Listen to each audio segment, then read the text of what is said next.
Bienvenidas, bienvenidos a esta charla que está organizando la Universidad de la Comunicación, como varias de las que ha hecho en este ciclo introductorio, antojadizo, para darles panoramas y algunas probaditas de lo que vemos en la maestría de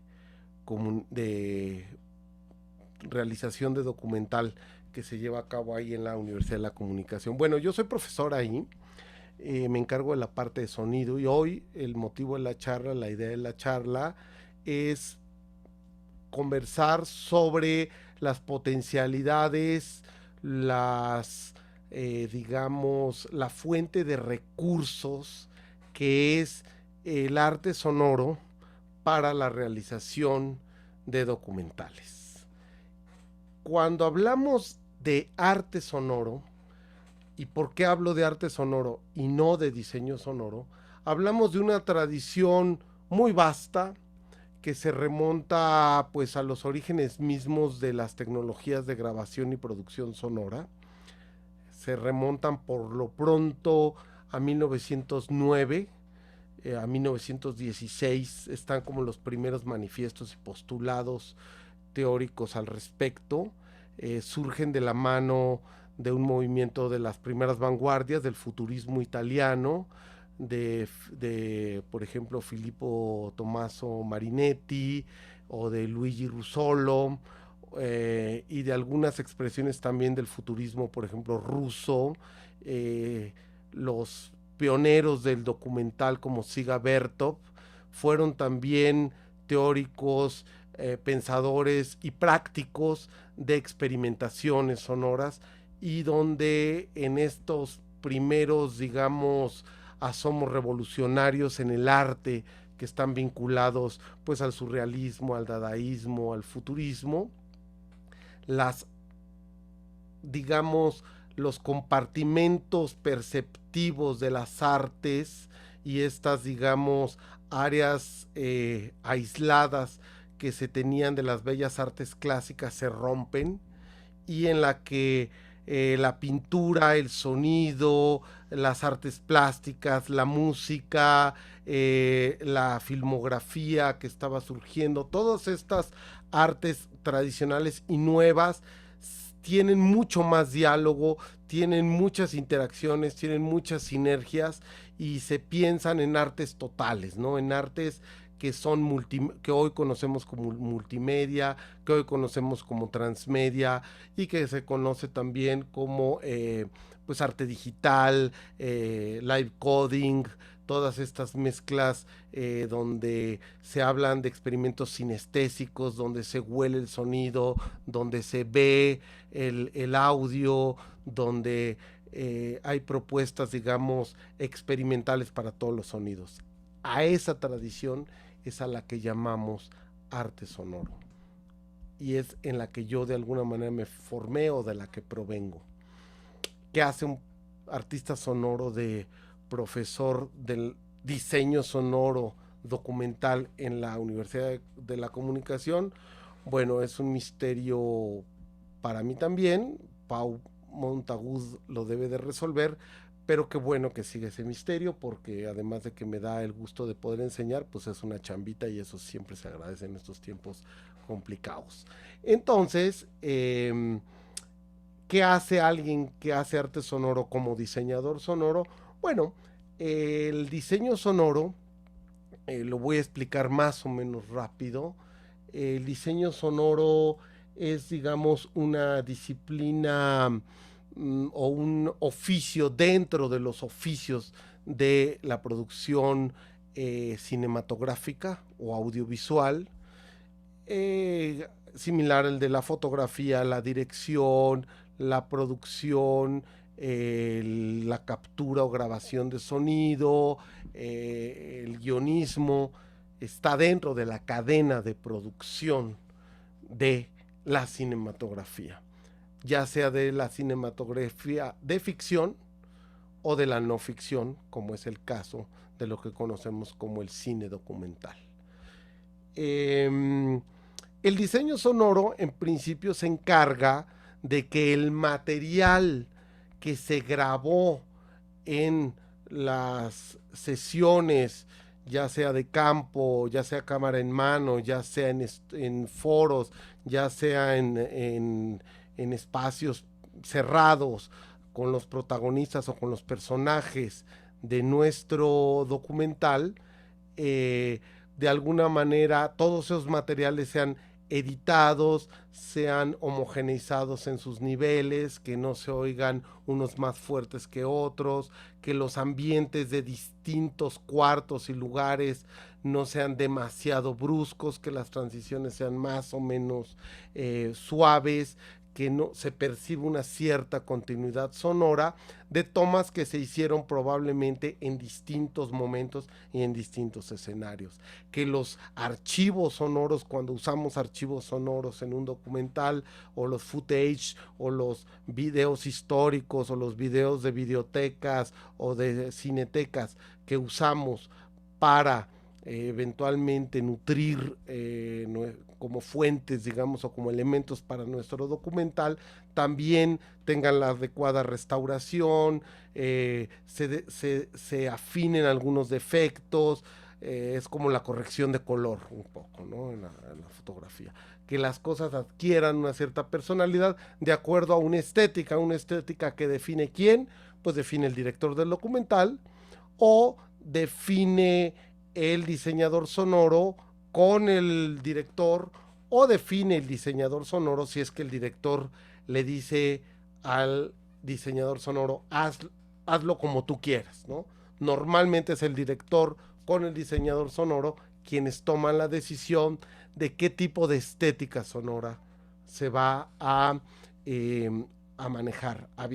Ahora bien, esto que llamaríamos como un proceso primero que es básicamente muy técnico, y vamos a decirlo sin demérito de ello, poco creativo, es decir, donde el diseñador sonoro mete poco su cuchara en cuanto a lo que él cree que es el documental, en lo que debe de narrar, en la manera en cómo lo debe de narrar. Es decir, el diseñador sonoro en principio tendría un trabajo más bien subordinado y más bien técnico y más bien de oficio y más bien a veces un tanto rutinario que creativo, que estético o que propositivo, ¿sí?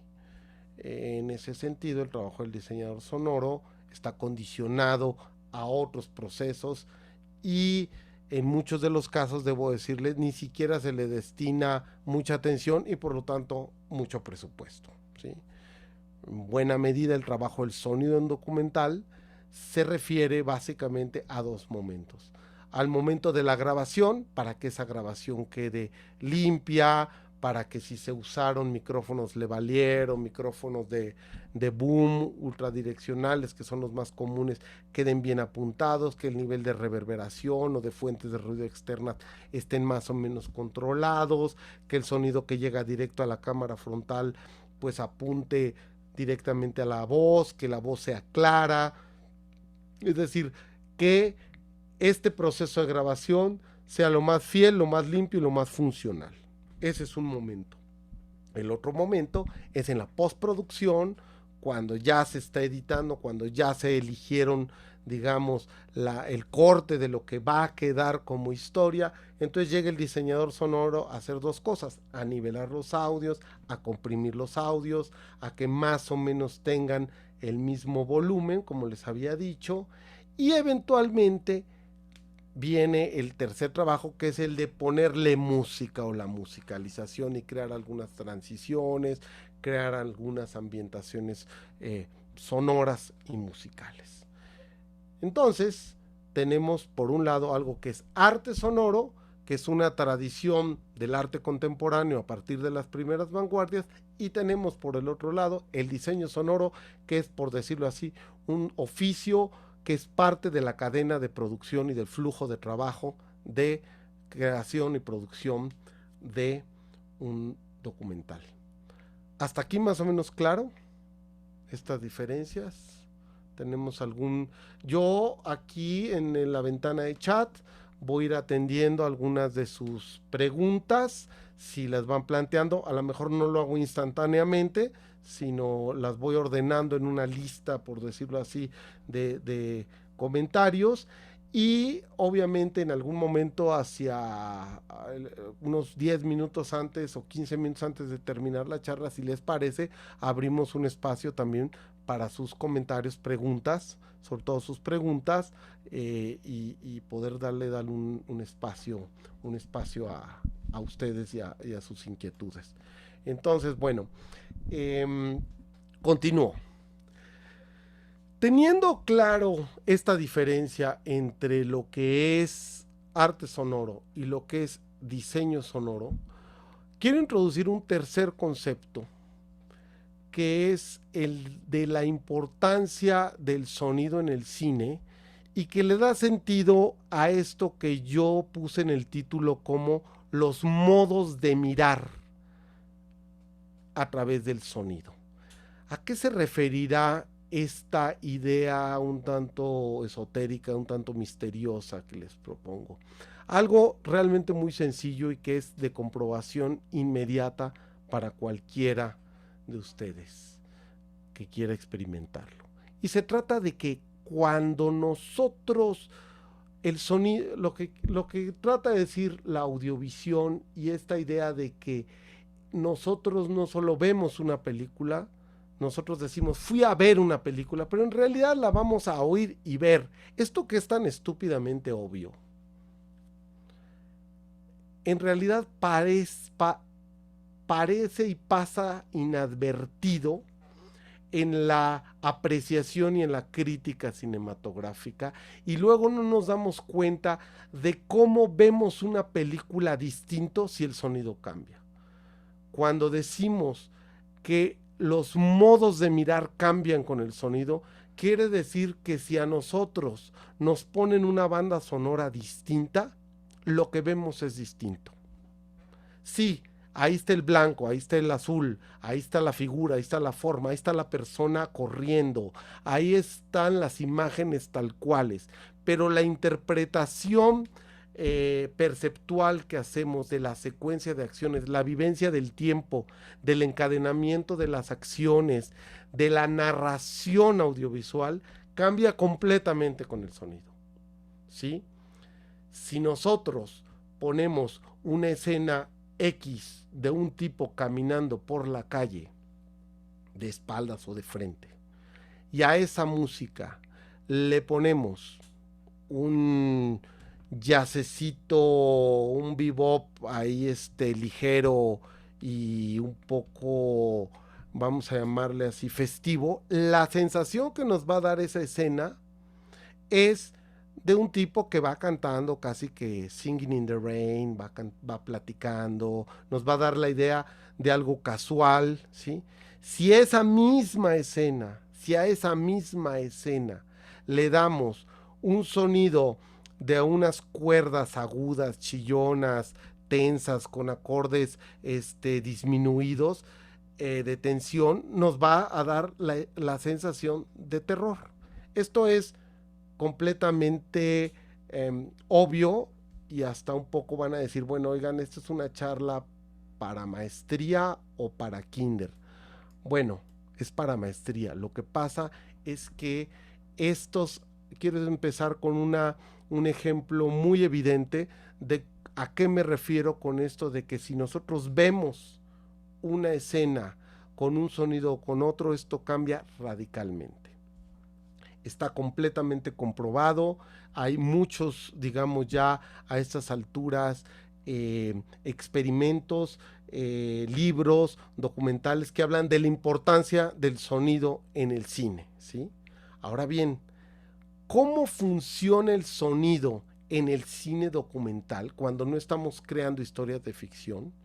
Y esto lo digo por una razón muy sencilla, porque la banda sonora, el score, el original score, o lo que conocemos como soundtrack, que en realidad no es soundtrack casi nunca, es más bien music track, ¿no? O sea, lo que es la partitura o la música de las acciones, esta música que se nombra normalmente como extradiegética, que es la música que está fuera de la acción, pero que ilustra la acción, esta música que, por ejemplo, oímos en muchas películas de acción, son temas que están fuera de la pantalla y que nos complementan la historia y nos indican muchas veces la tónica emocional o nos remiten a una época histórica o eventualmente nos marcan un tipo de acción o acompañan la acción o nos muestran lo que está fuera del cuadro, aquello que no alcanzamos a ver, que se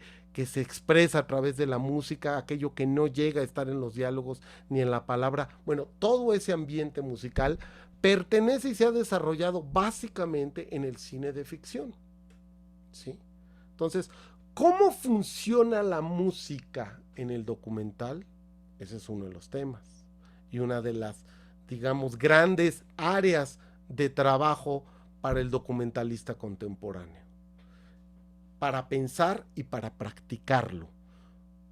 Otra es cómo funciona el sonido más allá de la música, o esa música que no es completamente música, que casi es ruido, o ese sonido que de pronto es musical, o ese sonido que de pronto repetido crea patrones musicales, esos espacios de silencio, esa profundidad que nos puede dar, por ejemplo, el sonido 5.1 o la espacialidad del sonido o las nuevas grabaciones o producciones en sonido Atmos o 7.2 que nos envuelven no solo en un diálogo o en la palabra, sino también en el entorno sonoro. Bueno, todas esas, digamos, cualidades del sonido que no son esta división un poco esquemática entre diseño sonoro,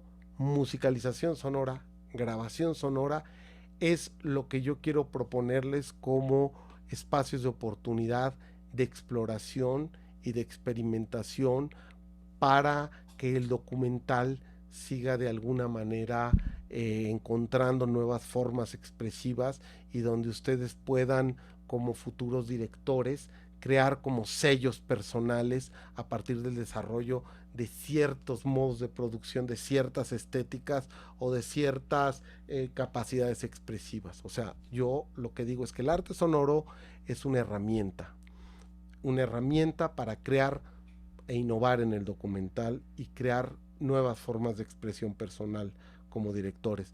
También el saber que el sonido tiene un discurso que hace sinergias perceptivas con la imagen es otra noción importante que quiero dejarles aquí puesta sobre la mesa, y ahorita les voy a explicar un poco más de eso. Y tercero, que el sonido no es solo música o diseño sonoro. Hay muchas intersecciones, muchas posibilidades de jugar con el sonido para hacer que precisamente esto que no está en el cuadro, esto que está fuera del cuadro, le dé una viveza y un ritmo y una profundidad expresiva a nuestros documentales. Son herramientas y recursos. Ya planteado todo esto, quiero referirme justo a un texto que tiene como muy claramente planteado esto de lo que estoy hablando, que se llama La Audiovisión, de Michel Chion. Se los voy a escribir en el aquí en el chat. Se llama La Audiovisión. Justo este libro es un libro casi de, vamos a llamarlo de texto, es un manual para poder entender a qué me estoy refiriendo con todas estas sinergias que generan el sonido y la imagen. Como, por ejemplo, la síncresis, la continuidad, el encadenamiento rítmico, la posibilidad de entender cómo lo que no se dice en la imagen se puede decir a través del sonido, cómo a veces la redundancia del sonido y la ausencia de sonido con la imagen crea efectos y narrativas completamente distintas a cuando acompañan la imagen, estos desfasamientos de planos, la profundidad del sonido, la centralidad del diálogo. Todos estos elementos están ahí en el libro de Michel Chion. La audiovisión no es el único. Pero ¿qué es lo interesante de Michel Chion? Michel Chion es conocido en el mundo cinematográfico justo por este libro, pero es un libro que para empezar solo se aboca a pensar y describir el cine de ficción. Pero Michel Chion es un discípulo directo de Pierre Schaeffer. Pierre Schaeffer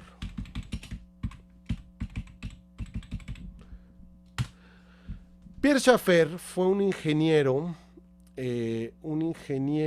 y teórico que creó una de las escuelas más importantes de arte sonoro de la posguerra, conocido como la música concreta.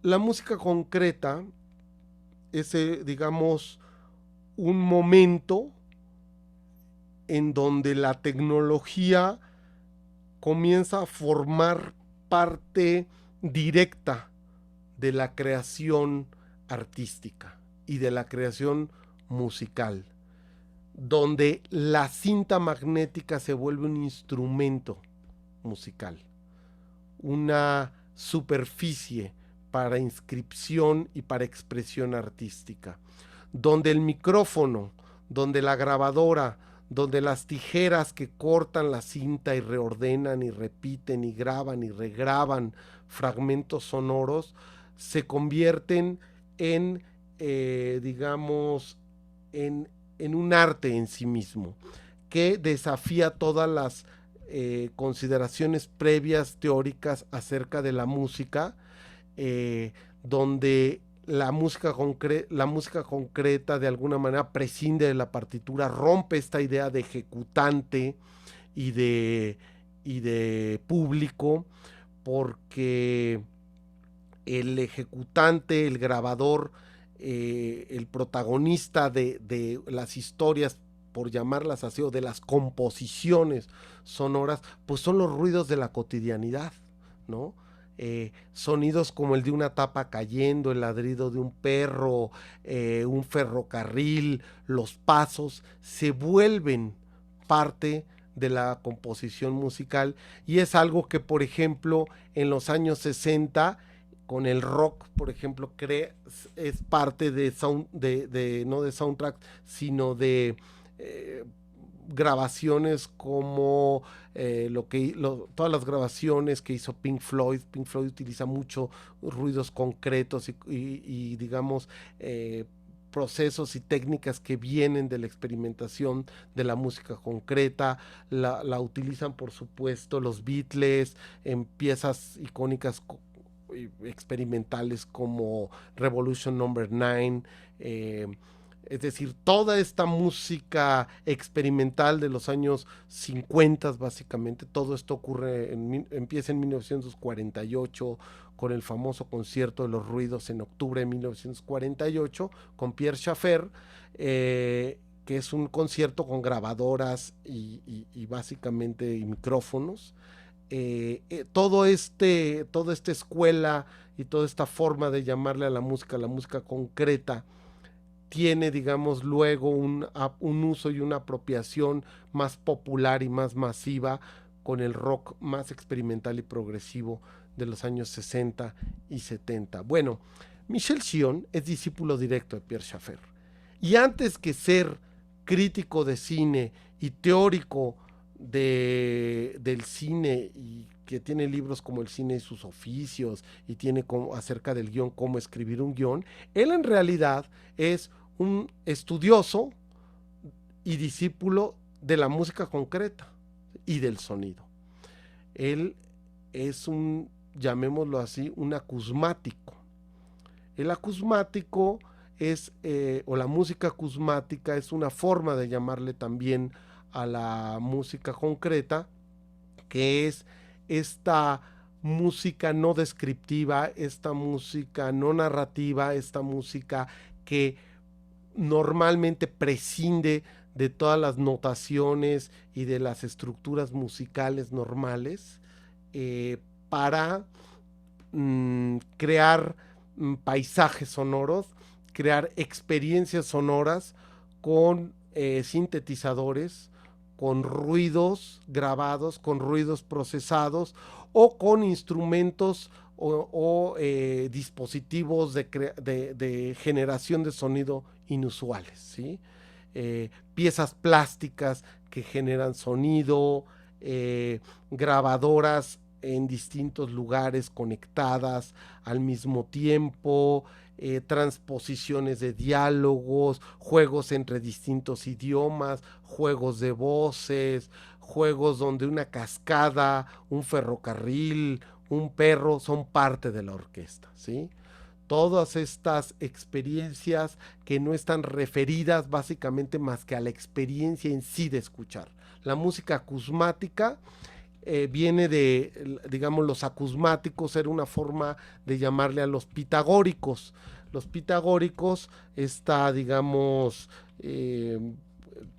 escuela filosófica de la antigüedad, de la antigua Grecia, del año V antes de Cristo, transcurría la enseñanza en completo silencio, es decir, el aprendiz durante más o menos un año o dos guardaba completo silencio, no podía proferir palabra, y luego empezaba a recibir lecciones a través de un maestro, pero el maestro no se veía, solo se oía la voz, ¿no? Era a través de la palabra. También los pitagóricos traían la idea de que había que desarrollar la capacidad de escucha a un nivel de sensibilidad tal para escuchar la música de las esferas, es decir, la música que hacían los astros al pasar por el cosmos, ¿no? Entonces, estos viajes sototes que traían los pitagóricos sirven de inspiración para que en los años 50, después de la Segunda Guerra, Pierre Schaeffer, como un protagonista indiscutible, le llame a esto que estaba haciendo, esta música concreta, le llame justo música acusmática, música que solo pretende escuchar, digamos, expandir el territorio de la escucha, hacer que la escucha sea lo más amplia y abarque la variedad más grande de sonidos. Esto que hace Pierre Schaeffer, como ya se los había adelantado, no hace sino retomar la propuesta del Manifiesto de los Ruidos de 1916 con Luigi Russolo, que él hace l'arte de rumori, un manifiesto que es el arte de los ruidos, donde precisamente señala las limitaciones de la música orquestal convencional, de la música escrita por un compositor y ejecutada por un conjunto de músicos, y donde, digamos, él va buscando más allá de las disonancias, más allá de las microtonalidades, va buscando más allá de las limitaciones impuestas por el canon occidental de la música para arribar a una especie de visión, vamos a decirle visión, pero en realidad es una audición de una expresividad sonora sin fronteras que rompe todos los límites impuestos de la armonía, de la rítmica, y para la cual, por ejemplo, para el poeta Marinetti, que es parte del movimiento futurista, la batalla de Adrianópoli y una serie de, digamos, de ruidos de la guerra son en sí mismos una especie de orquesta, ¿no? O sea, para él una ciudad es una orquesta viviente en tiempo real. Todas estas ideas de que un violonchelo no es más instrumento que un afilador de cuchillos, bueno, pues es parte de la idea del futurismo y esta idea fundacional del arte sonoro, que es la ampliación constante de la experiencia y de los territorios de la escucha. Entonces, bueno, aquí hago este primer escala para preguntarles si más o menos esta panorámica que les estoy dando resulta más o menos clara, este, o prosigo así con la siguiente idea antes de darles entrada a sus participaciones. ¿Cómo ven? ¿Vamos bien o nos regresamos, compañeras y compañeros?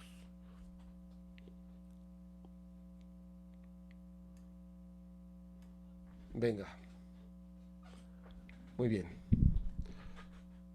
Ok, habiendo tocado tierra con ustedes, entonces voy a ser un poquito más claro ahora sí en cómo estas herramientas nos pueden funcionar, cómo el arte sonoro puede ayudar al documental. En primer lugar, una de las nociones importantes del arte sonoro es que hay zonas de intercomunicación entre, digamos, lo que llamamos ruido y lo que llamamos música. Esto cada vez es más claro, ¿sí?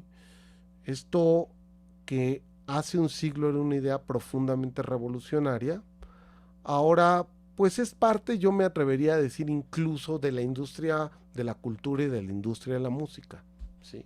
Está más o menos claro que los ruidos son como el condimento de gran cantidad de géneros musicales, ¿sí? Eh, el scratch de los DJs, pues es un ruido, no es musical, no es palabra, es un ruido que con cierta rítmica y ordenado en cierta rítmica funciona como parte esencial de cierto tipo de música, en este caso, por ejemplo, el hip hop, ¿no?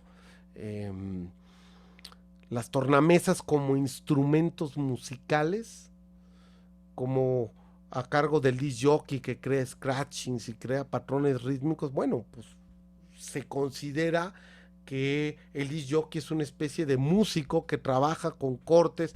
Cuando digo disc jockey, es disc jockey de platos, de acetatos, ¿sí? No estoy tan seguro que la programación automática en un mezclador digital que ya hace toda la chamba sea tan instrumento musical, y no tengo nada en contra de ello, pero lo que llamamos propiamente ejecución musical con disc jockeys es algo como lo que hacía DJ Kool Herc en los 70s o en los 90s hizo Carl Cox o Jeff Mills, que eran loquitos que trabajan a tres tornamesas y trabajaban con loops en vivo, y donde había una cuestión performativa realmente importante y que requería una destreza, un entrenamiento, y se manejaba un riesgo performativo alto, ¿no? No era nada más ponerle play, ¿no? Este, ponerle play no tiene nada de malo, pero sí creo que hay una diferencia entre lo que hace uno y otro. Bueno, los ruidos y la música tienen cierta continuidad. Eh, Hay ruidos que son musicales y hay música que es ruidosa. Cuando hablo de ruido, ¿a qué me refiero? Me refiero, a ver, porque es confuso hablar de ruido, ¿no? Ruido puede ser, una primera acepción en el español es sonido molesto. Ok, sonido molesto, es ruido. Cae en ese ruido, ¿qué ruido está haciendo? ¿Qué ruidoso es esta situación? Ok, sonido molesto es una de las acepciones. La otra es mmm, sonido inarticulado, indistinguible, un sonido que ni es palabra ni es música. Entonces, si no es palabra y si no es música, pues es ruido, ¿no? O es un sonido. Pero el problema de llamarle sonido al ruido es que hay sonidos que son musicales o articulados en una escala o en un patrón musical, o articulados en el lenguaje, en un lenguaje codificado como es el español o el inglés o incluso el código Morse. Este, entonces, esa es otra acepción de ruido. tenemos el sonido que molesta, el sonido que no es música, que no es palabra, el ruido también como un sonido muy intenso, ay, está muy ruidoso, bájenle, ¿sí? Algo que molesta. También tenemos el ruido en sentido informático, aquellas interferencias, aquellas interrupciones que hacen que el mensaje no se entienda. Son aquellas fuentes de distorsión entre emisor y receptor, aquello que hace que se dificulte la transparencia o la univocidad de una idea o de un mensaje comunicado, ¿no? Si ahorita empieza a sonar un celular mientras yo estoy hablando, vamos a pensar que distrae, y eso me distrae a mí, los distrae a ustedes, una fuerte de interferencia. Por eso tengo apagado mi celular. ¿Y para qué? Para que no haya ruido. Entonces tenemos esas 4 acepciones de ruido. ¿De cuál quiero hablar yo? Yo quiero hablar de este espacio indeterminado entre la música y el lenguaje, digamos, el sonido codificado como lenguaje o para ser escuchado semánticamente, y esto que es la escucha musical, ¿sí? En ese amplio territorio, donde están los paisajes sonoros, donde están los sonidos de la ciudad, del campo, de las acciones, de las fábricas, de los procesos, o de ninguno de ellos, los ruidos que no corresponden a ninguna realidad, pero que no pueden reducirse a, a una partitura o a una ejecución musical o a una tonalidad o a una escala o a una secuencia o a una rítmica o a una armonía musical, y que tampoco son como tal un sonido codificado en clave. En ese campo de experimentación, en todo ese lugar, hay zonas en donde la música, los ruidos y las palabras coexisten, y donde se pueden crear, gracias a los procesos sonoros como la reverberación, los ecos, el flanging, el cambio de tono, pitch shifting, se pueden crear nuevas texturas, se pueden crear sugerencias, paisajes, percepciones, sensaciones sonoras muy ricas, y donde no hay exactamente la idea del soundtrack musical, ni tampoco estamos haciendo un diseño sonoro o representación realista de la realidad, ¿sí? O de la realidad filmada. Ese es uno de los aspectos en los que el arte sonoro nos puede nutrir como documentalistas. Otro espacio importante en el cual el arte sonoro puede nutrirnos mucho tiene que ver con la posibilidad de espacializar y crear dimensiones y profundidades sonoras. Algo que le pasa a gran parte de la producción documental es que, ok, aquí me preguntan algo, Ana Bárcena, que justo voy para allá. Me pregunta, ¿qué ejemplos de la música concreta existen en el documental contemporáneo? Bueno, yo me atrevería a decir que hay, ay Dios mío, nada más que en este momento se me fue el título, ay Dios, es la historia, perdón, es que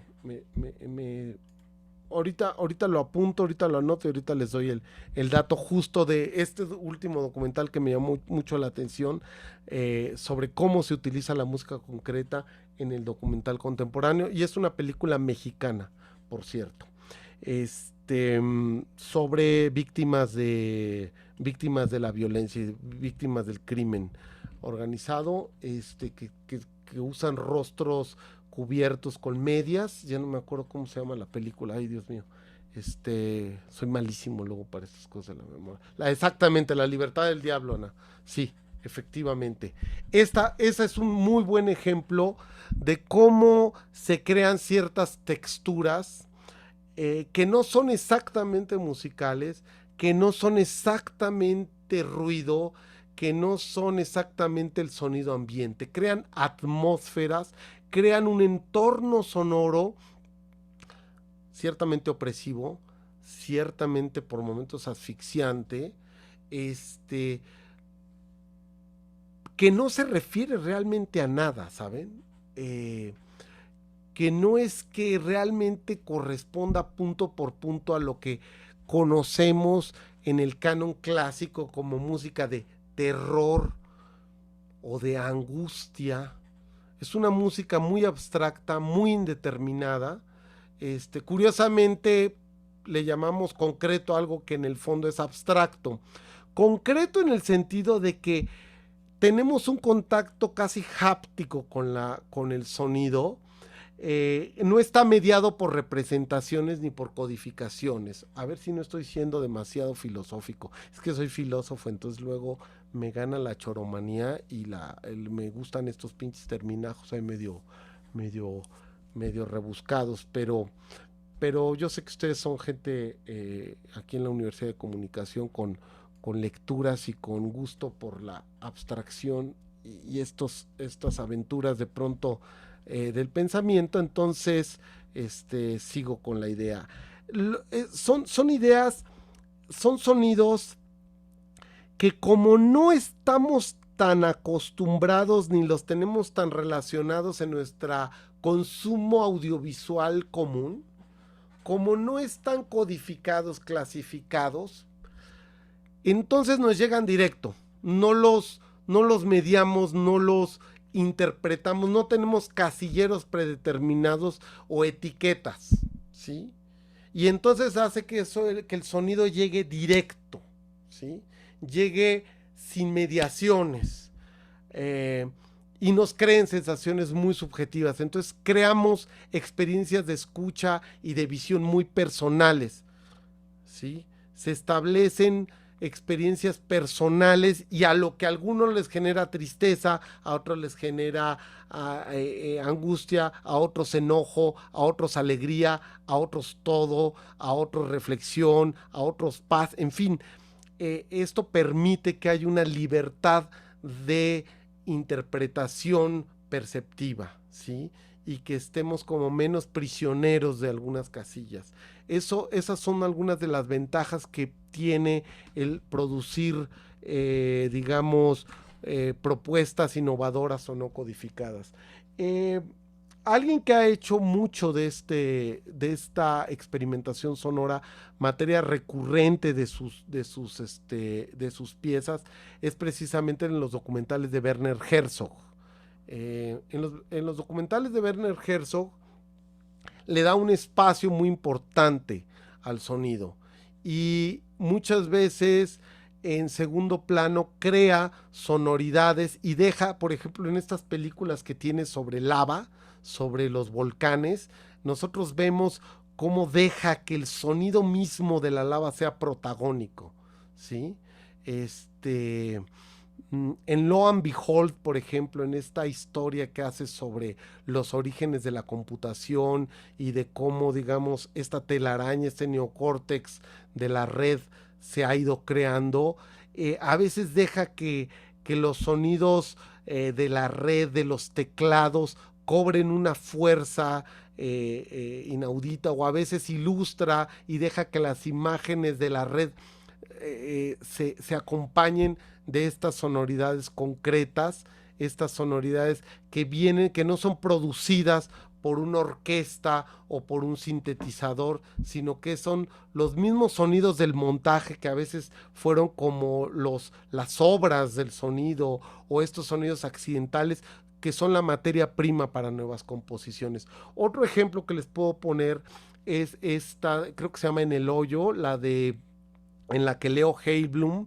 crea con este documental sobre la construcción del segundo piso, de los segundos pisos del periférico, que crea patrones justo con los ruidos de las máquinas, ¿no? Esa es otra experiencia un poco más musical, un poquito más pop, vamos a llamarle así, un poquito más digerible gracias al encadenamiento rítmico, pero en donde justo todos estos sonidos captados a la hora de filmar el documental se convierten en insumos y en materia prima para para, para crear nuevas bandas sonoras, ¿no? Bandas sonoras que tienen estas características. Entonces, quería hablarles también rápidamente, ya estamos cerca del final, pero ahorita les doy ahí espacio para sus preguntas.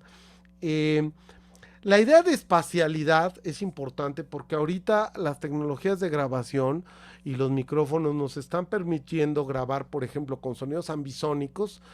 Pienso en el Sennheiser Ambeo, por ejemplo, o con las grabaciones mid-side que nos crean estereofonías expandidas, nos dan la posibilidad de incorporar mucho más al ambiente al documental, ¿sí? El documental durante muchos años estuvo muy centrado en la voz y en dirigirse justo a a la, a la persona que hablaba, eran muy logocéntricos los documentales, ¿no? No dejaba de haber paisajes, no dejaba de haber ambientes, pero siempre estaba como muy centrado en la voz o eventualmente en ciertos momentos no había voz, había voz en off y había ambientes sonoros. A mí me da la impresión de que la multicanalidad, el hacer sonido, el documental 5.1, no solo como formato, donde las bocinas de atrás, como las que tengo atrás de mío, funcionan como una especie de reverberación, no, sino como realmente fuentes de objetos sonoros que nos rodean y nos dan una experiencia mucho más inmersiva, similar a la que nos dan en las películas de ficción, pues la Guerra de las Galaxias, por supuesto Roma tiene un documental acerca de cómo se hizo el sonido 5.1, cómo el sonido inmersivo y ambeo, ¿cómo se llama? El Atmos creó parte es parte esencial de Roma o de esta del sobreviviente de Ravenant, tiene justo esta multicanalidad. Bueno, todos estos recursos actualmente se pueden utilizar también en el documental para filmar, además de tener nuestros micrófonos de solapa y nuestros lavaliers y nuestros micrófonos de caña, también podemos acompañar el proceso de filmación con un registro omnidireccional de los ambientes a partir de estos micrófonos binaurales o micrófonos, como les digo, doble binaural, que son el ambeo, o el MS o el doble MS, es decir, dispositivos de captura de sonido que nos dan mucho mayor envolvencia, mucho mayor riqueza y que a la hora de postproducir son insumos para crear sonidos concretos, para crear filtraciones y sonoridades a través de reverberaciones, a través de síntesis granular, en fin, a partir de muchos recursos que vienen de la composición electroacústica, que vienen del arte sonoro y que nos enseñan que justo las bocinas son parte esencial de la propuesta cinematográfica. Es una consideración democrática o igualitaria del sonido frente a la imagen, porque cuando profundizamos en el lenguaje audiovisual y cuando leemos libros como la audiovisión, entendemos que el sonido no solo es importante, es fundamental y depende del sonido, depende de lo que hagamos en el sonido, narraremos, contaremos una película, una historia u otra, u otra, u otra. Y pues adelante, tenemos algunos minutitos. ¿Alguien quiere preguntar algo, comentar algo?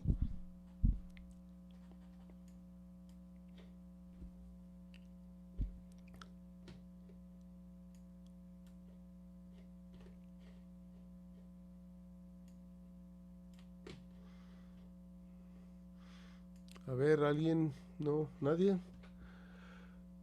Nadie se quiere echar algún alguna reflexión, alguna pregunta, alguna duda. Tenemos todavía 5 minutitos. Eh,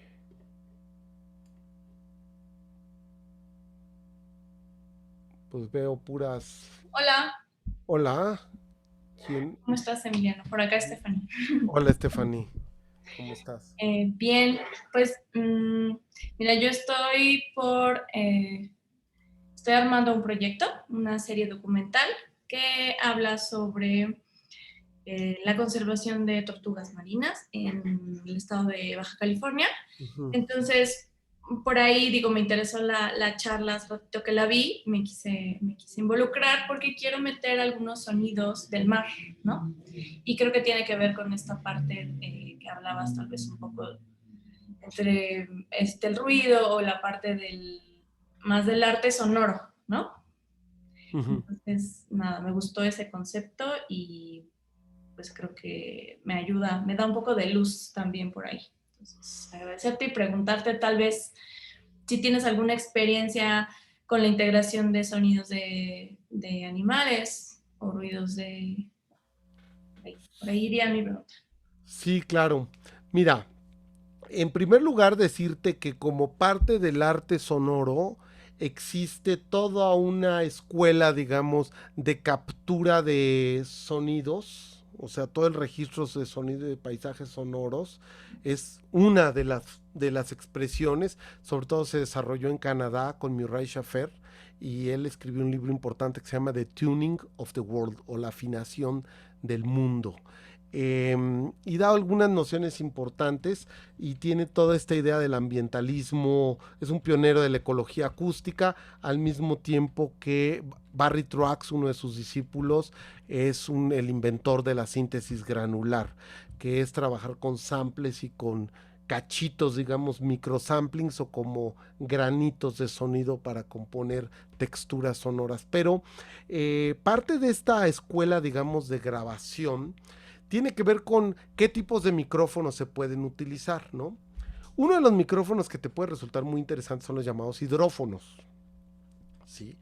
Que son micrófonos hechos especialmente para grabar debajo del agua. El medio acuático, para empezar, transmite a mayor velocidad el sonido. El sonido se propaga a mucho mayor velocidad en el agua que en el aire. Sin embargo, no transporta todas las frecuencias. El arco de frecuencias, el espectro de frecuencias que transporta en el agua es mucho menor que en el aire. ¿Qué quiere decir esto? Todo esto lo puedes consultar en cualquier, digamos, ABC de física acústica, ¿no? Todo esto Okay. de que son frecuencias. Pero lo que te quiero dejar ahí sobre la mesa es la idea de que el hidrófono puede ser un instrumento de trabajo que te puede generar en tu filmación sonidos debajo del agua y que va a capturar justo, se usa para grabar ballenas, para grabar toda la vida marina, y que bueno, pues no está incorporado por default en las cámaras, porque pues las cámaras, incluso las submarinas, pues tienen entradas distintas. Entonces hay equipo para filmación submarina y básicamente los hidrófonos te pueden servir no solo para registrar el paisaje natural, sino creo que con ayuda del diseñador sonoro, el compositor sonoro, pueden ser otra vez, como te digo, materias primas para componer texturas, musicalidades o ruido musicalidades o musirruidos que te creen un ambiente que no es el ambiente, digamos, representativo natural, no es la captura natural, o que puede coexistir justo con tus paisajes normales, tu captura de sonido del ambiente natural, puedes en algún momento alterarlo a través de procesos, filtros, transposiciones, granulaciones, para prolongar y darle a eso que tú estás registrando muy, muy documentalmente una narrativa más personal o más expresiva. Genial, muchas gracias, Emiliano. Ok. Pues son las 8 de la noche, no sé, Gaby, que proceda, aquí paramos, alguna otra pregunta, ¿cómo andan compañeros y compañeras? Hola Emiliano, Sí, ahora hola. estoy pidiendo un momento a Gaby. Sí, Está súper interesante la plática y pues nada, igual invitar a quienes tengan más dudas y pues adelante.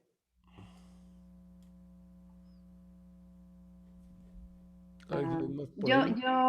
quisiera hacer una pregunta. Disculpen que no puedo prender la cámara, tengo un poquito inestable el internet, pero sí me escuchan.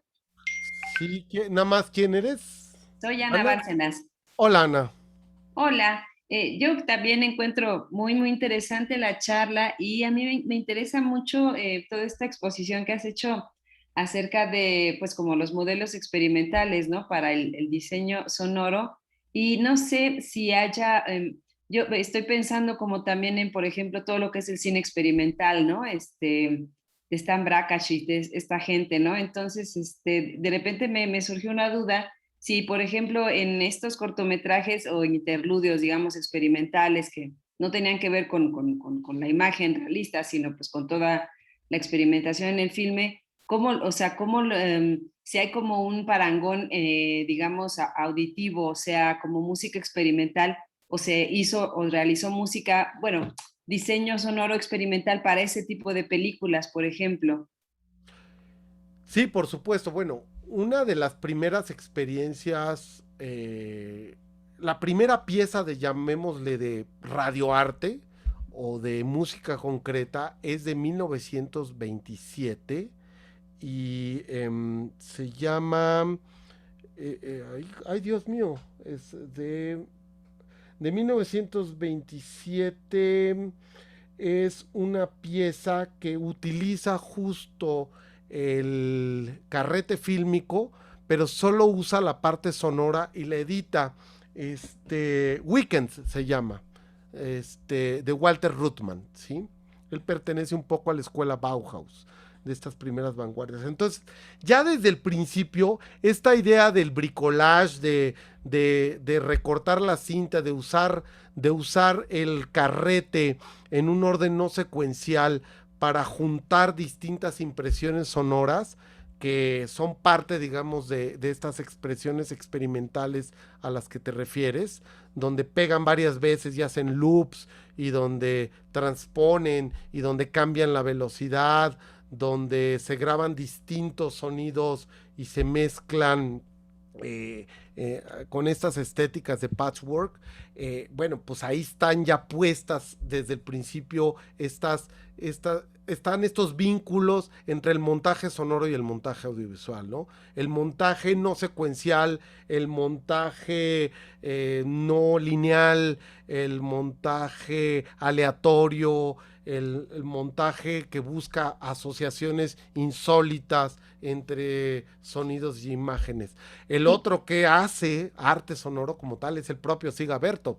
O sea, Siga Bertov no solo es un teórico del documental y el ojo cámara y esto, sino que también hace impresiones sonoras y grabaciones, hace un conjunto, digamos, una galería que no es fotográfica, sino es una sonogalería de impresiones, de sonidos de un aserradero, de sonidos de marchas, etcétera, ¿no? Bueno, entonces ahí están ya puestas desde el principio esta historia entre el documental experimental que colinda con el arte sonoro está puesta. El otro gran momento, bueno, hay muchos, pero uno de estos momentos importantes justo es el cine de los 60, del nuevo cinema francés con Truffaut, sobre todo el que más hacía estas locuras era Godard, ¿no?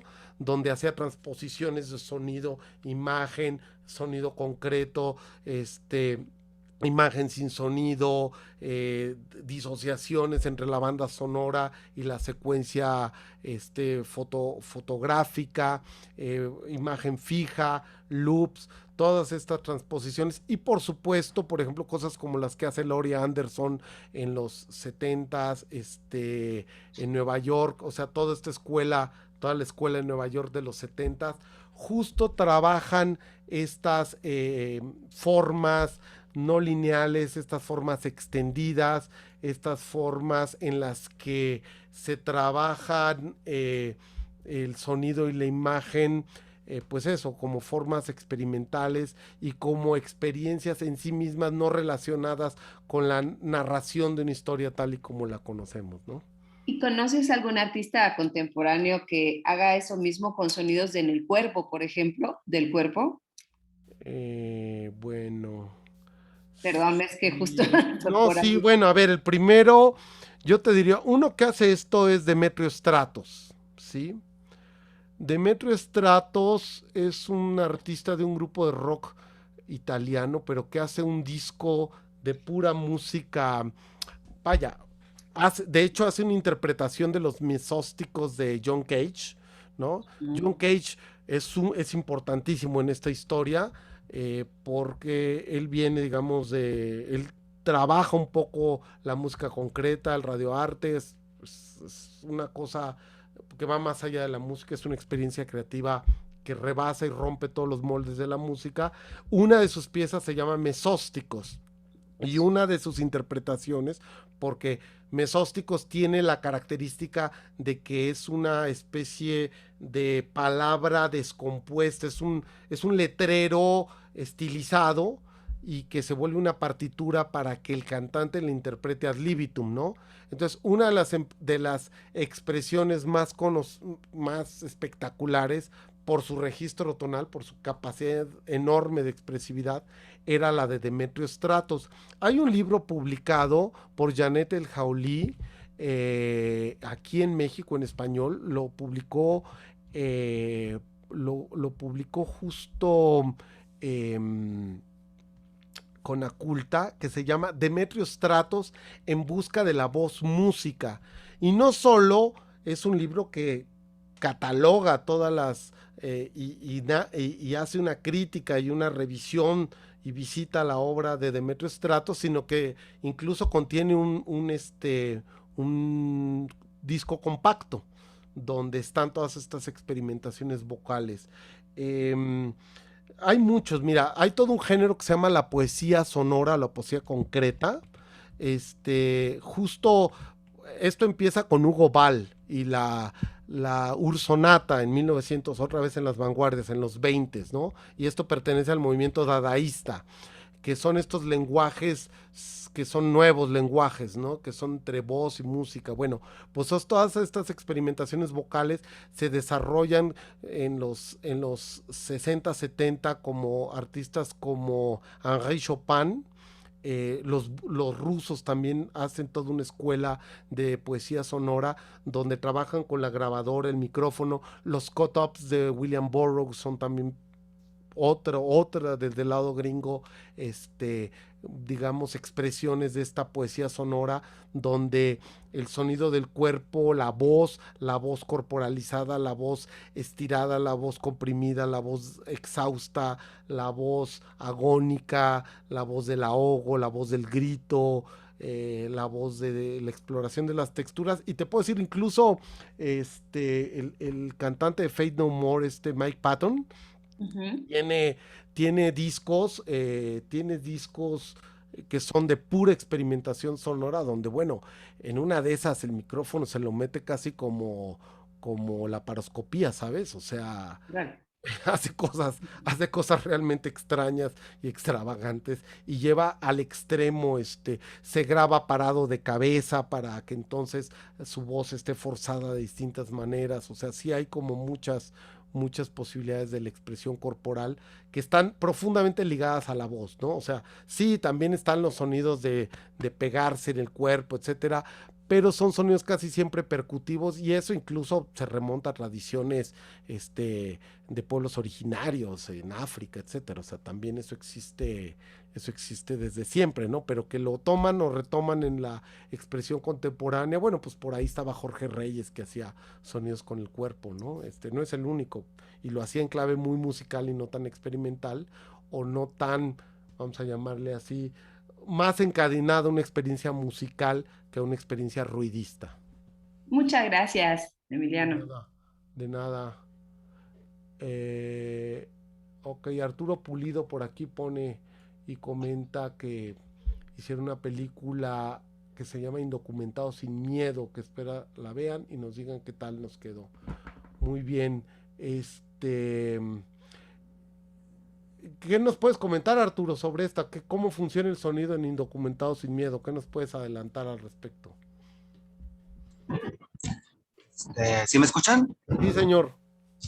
Pues al principio para nosotros era todo un reto, sobre todo para mí, porque me encargué también de la edición. Estuve casi 7, 8 meses editando en diferentes momentos.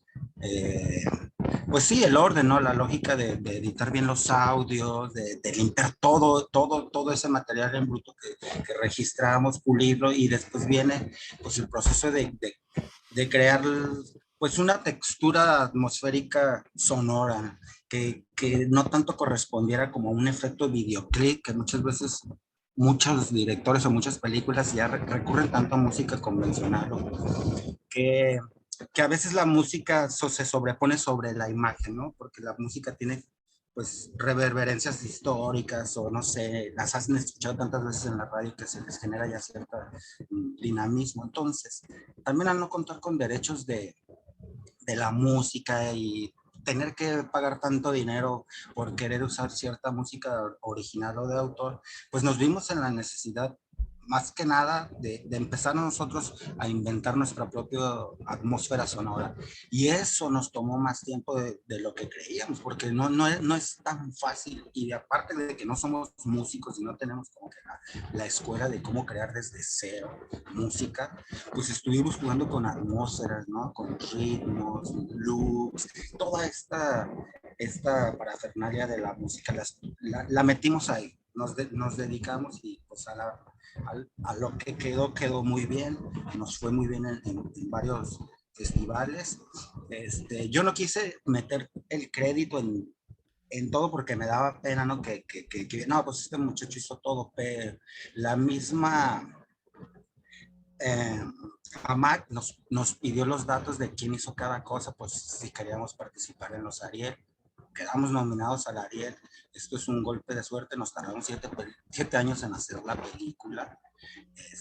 Y bueno, pues creemos que el sonido y todo lo que tú nos comentas en una película sí refuerza, sí levanta, sí genera.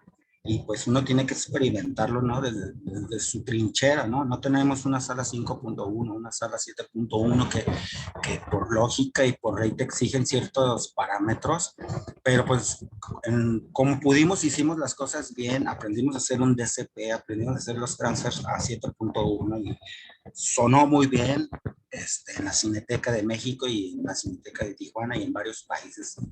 Pues ha tenido muy buena aceptación.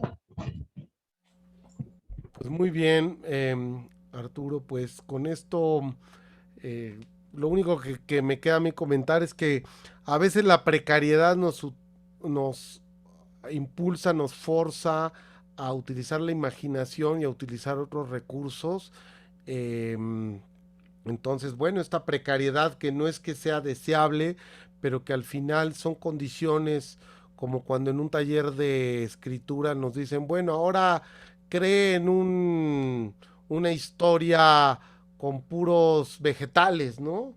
Pues a veces estas limitaciones presupuestales y estas limitaciones técnicas nos obligan muchas veces a ir más allá, a improvisar recursos, a encontrar nuevas maneras de narrar y tal vez este es el caso. Entonces, enhorabuena por la inscripción y la participación en los Arieles. Sí, sí, gracias. Vamos a estar ahí atentos a la parte sonora y ojalá tengamos la oportunidad más adelante de comentarla. Pues se nos pasó, bueno, a mí se me pasó volando el tiempo, pero era porque estaba hablando y como soy muy bocón, pues se me pasa rápido el tiempo. Espero que a ustedes les haya resultado ameno, les haya resultado nutritivo y pues no sé si no hay otra consideración, terminaríamos por aquí la charla, a menos de que haya alguna otra pregunta o participación.